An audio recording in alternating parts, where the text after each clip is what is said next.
K Sudhakaran KPCC president സ്ഥാനത്ത് നിന്ന് പുറത്തേക്ക് തന്നെ. അക്കാര്യം ഹൈക്കമാൻഡ് ഉറപ്പിച്ചു കഴിഞ്ഞു. അധികകാലം കെ സുധാകരന് KPCC പ്രസിഡന്റ് സ്ഥാനത്ത് തുടരാൻ കഴിയില്ല എന്ന് ഹൈക്കമാൻഡ് വ്യക്തമായ സൂചന നൽകിക്കഴിഞ്ഞു. കഴിഞ്ഞ ദിവസം കെ സുധാകരൻ ദീപാദാസ് മുൻഷിക്കെതിരെ പറഞ്ഞത് ഹൈക്കമാൻഡ് വളരെ ഗൗരവമായി എടുത്തിരിക്കുകയാണ്. അവർക്ക് കേരളത്തിലെ നേതാക്കളെ വിശ്വാസമില്ല എന്നാണ്. ചോദ്യത്തിന് മറുപടിയായി കെ സുധാകരൻ പറഞ്ഞത്. എന്തുകൊണ്ടാണ് കെ സുധാകരനെ മാറ്റി നിർത്തി ഓരോ നേതാക്കളുമായും വെവ്വേറെ ചർച്ച നടത്തുന്നത് ദീപാദാസ് മുൻഷി എന്ന ചോദ്യമാണ് കെ സുധാകരൻ ചോദിച്ചത്. അപ്പോഴാണ് കെ സുധാകരൻ പറഞ്ഞത് അവർക്ക് കേരളത്തിലെ നേതാക്കളെ വിശ്വാസമില്ല എന്ന്. അത് വലിയ ഗൗരവമായ പ്രശ്നമായിട്ടാണ് ദീപാദാസ് മുൻഷിക്കെതിരെ ഹൈക്കമാൻഡിനെതിരെ കെ സുധാകരൻ സംസാരിച്ചു എന്ന രീതിയിലാണ് ഹൈക്കമാൻഡിന് മുന്നിലേക്ക്, കോൺഗ്രസ് നേതൃത്വം മുന്നിലേക്ക് ഇക്കാര്യം എത്തിയിരിക്കുന്നത്. അതുകൊണ്ട് കെ സുധാകരനെ അവിടെ നിലനിർത്തി കൊണ്ടുപോകാൻ കഴിയില്ല എന്ന ഉറച്ച നിലപാടിൽ ഹൈക്കമാൻഡ് എത്തിയിട്ടുണ്ട് എന്ന വിവരമാണ് പുറത്തു വരുന്നത്. അതുകൊണ്ട് തന്നെയാണ് പകരം ആര് എന്ന അന്വേഷണം ആരംഭിച്ചിരിക്കുന്നത് ദീപാദാസ് മുൻഷി. അതിൽ കേരളത്തിലെ കോൺഗ്രസ് നേതൃത്വത്തിന് ഒരു റോളുമില്ല. അത് തീരുമാനിക്കാൻ പോലും കേരളത്തിലെ കോൺഗ്രസിന്റെ പ്രസിഡന്റ് ആരായിരിക്കണമെന്ന ഒരു പൊതു അഭിപ്രായം രൂപീകരിക്കാൻ പോലും കേരളത്തിലെ കോൺഗ്രസിനെ അനുവദിക്കുന്നില്ല. അതിന് പകരം ഏജൻസിയെ വെച്ചിരിക്കുകയാണ്. സുനിൽ കനോഗുലു എന്ന തന്ത്രജ്ഞൻ, രാഷ്ട്രീയ തന്ത്രജ്ഞനാണ് അക്കാര്യമൊക്കെ തീരുമാനിക്കുന്നത്. അദ്ദേഹം 6 പേരുടെ പേരുകൾ ഹൈക്കമാൻഡ് നൽകിയിട്ടുണ്ട് എന്ന വാർത്ത പുറത്തു വരുന്നു. 6 പേരുടെ പേരുകൾ ആരൊക്കെയാണ്? 1 അടൂർ പ്രകാശ്, 2 കൊടിക്കുന്ന് സുരേഷ്, 3 ആന്റോ ആന്റണി, 4 സണ്ണി ജോസഫ്, 5 ബെന്നി ബെഹനാൻ, 6 റോജി എം ജോൺ. ഈ 6 പേരുടെ പേരുകളാണ് സുനിൽ കനോഗുലു ഹൈക്കമാൻഡിന് മുന്നിൽ വെച്ചിരിക്കുന്നത് KPCC പ്രസിഡന്റ് ആകുന്നതിന് വേണ്ടി. എന്ന് വെച്ചാൽ കെ സുധാകരനെ മാറ്റാൻ തീരുമാനിച്ചു. അതുകൊണ്ടാണ് പകരം പേരുകൾ പരിശോധിക്കുന്നത്. ഈ പേരുകളിൽ ആരാണ് ഏറ്റവും അനുയോജ്യൻ എന്ന ആലോചനയാണ് ഇപ്പോൾ ദീപാദാസ് മുൻഷി നടത്തിക്കൊണ്ടിരിക്കുന്നത്. കേരളത്തിലെ കോൺഗ്രസ് നേതാക്കളോട് അഭിപ്രായം ആരാഞ്ഞുകൊണ്ടിരിക്കുന്നത്. ഇതിൽ ഏറ്റവും കൂടുതൽ സാധ്യത ആന്റോ ആന്റണിക്കാണ്.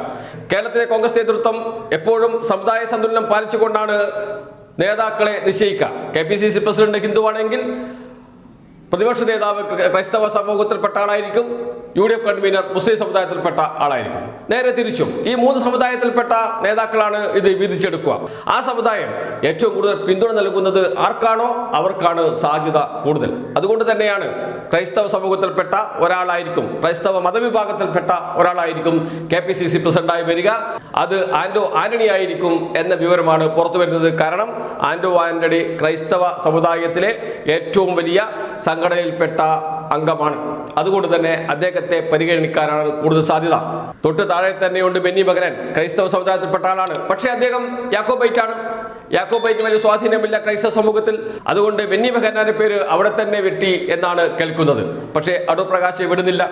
അടൂർ പ്രകാശ് KC വേണുഗോപാൽ മുഖേന വലിയ സമ്മർദ്ദം ചെലുത്തുന്നുണ്ട് KPCC പ്രസിഡന്റ് ആകാൻ. അദ്ദേഹത്തിന്റെ ഏറ്റവും വലിയ ആഗ്രഹമാണ് KPCC പ്രസിഡന്റ് ആകുക എന്നത്.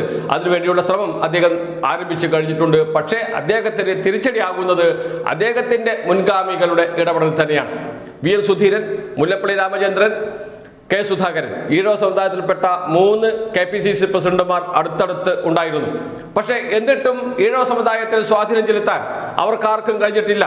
കോൺഗ്രസിന്റെ വോട്ട് ബാങ്കായി മാറാൻ ഈഴവ സമുദായം വിമുഖത പ്രകടിപ്പിക്കുന്നു എന്നത് സത്യമാണ്. അത് KPCC പ്രസിഡന്റായി ആ സമുദായത്തിൽ നിന്ന് കൊണ്ടുവന്നാൽ പോലും നടക്കില്ല. ഇത് നന്നായി തിരിച്ചറിഞ്ഞിട്ടുണ്ട് ഹൈക്കമാൻഡ്, പ്രത്യേകിച്ച് ദീപാദാസ് മുൻഷി. അതുകൊണ്ട് തന്നെ അടൂർ പ്രകാശിന്റെ ചീട്ട് അപ്പോഴേ കീറി എന്നാണ് കേൾക്കുന്നത്. അതുകൊണ്ട് ഒരിക്കലും അടൂർ പ്രകാശ് ആകാൻ സാധ്യതയില്ല, എത്ര സമ്മർദ്ദം ചെലുത്തിയാലും. പിന്നീടുള്ളത് കൊടിക്കുന്ന് സുരേഷാണ്. മുതിർന്ന നേതാവാണ്, ദളിത് വിഭാഗത്തിൽപ്പെട്ട ആളാണ്. ദളിത് വിഭാഗത്തിൽപ്പെട്ട ഒരാൾ KPCC പ്രസിഡന്റ് ആകട്ടെ, അത് ഒരു വലിയ സമൂഹത്തിന് നൽകുന്ന സന്ദേശമാണ്. കേരളത്തിൽ അത് വലിയ ചർച്ചയായി മാറും. അതുകൊണ്ട് കൊടിക്കുന്ന് സുരേഷ് വരട്ടെ എന്ന ചർച്ചയും നടക്കുന്നുണ്ട്. പക്ഷേ കൊടിക്കുന്ന് സുരേഷിനെ പിന്തുണക്കാൻ കേരളത്തിലെ കോൺഗ്രസ് നേതാക്കൾ തയ്യാറല്ല. അദ്ദേഹത്തെ നേരെ ദില്ലിയിലേക്ക് പറഞ്ഞു വിടുക, അവിടെ നിൽക്കട്ടെ, കേരളത്തിലെ സംഘടനാ കാര്യങ്ങൾ ഇടപെടേണ്ട എന്ന നിലപാട് നേരത്തെ കോൺഗ്രസ് നേതാക്കൾ സ്വീകരിക്കാറുണ്ട്. അതിൽ വലിയ മാറ്റമില്ല. എല്ലാം കൂടി കണക്കുകൂട്ടി നോക്കുമ്പോൾ സാധ്യത ആന്റോ ആന്റണിക്കാണ്. ആന്റോ ആന്റണി KPCC പ്രസിഡന്റ് ആകാനാണ് ഏറ്റവും കൂടുതൽ സാധ്യത എന്ന വിവരമാണ് പുറത്തു വരുന്നത്. അതോടൊപ്പം KPCC പ്രസിഡന്റ് സ്ഥാനത്ത് നിന്ന് കെ സുധാകരൻ മാറും എന്ന കാര്യത്തിൽ ഉറപ്പായിട്ടുണ്ട്. എന്ന് വെച്ചാൽ കേരളത്തിലെ കോൺഗ്രസ് നേതൃത്വത്തിൽ വലിയ പിടിമുറുക്കാൻ പോകുന്നു VD സതീശൻ എന്നർത്ഥം. VD സതീശന് പൂർണ്ണ സ്വാതന്ത്ര്യം നൽകി പ്രവർത്തിക്കാൻ കഴിയുന്ന KPCC നേതൃത്വം ഉണ്ടാകട്ടെ എന്ന നിലപാടിലേക്ക് AICC എത്തുന്നു എന്ന സൂചനകളാണ് പുറത്തു വരുന്നത്. എന്ന് വെച്ചാൽ വി.ഡി. സതീശനായിരിക്കും നാളെ കേരളത്തിലെ കോൺഗ്രസിന്റെ മുഖം. അതിലേക്കാണ് കാര്യങ്ങൾ എത്തുന്നത്.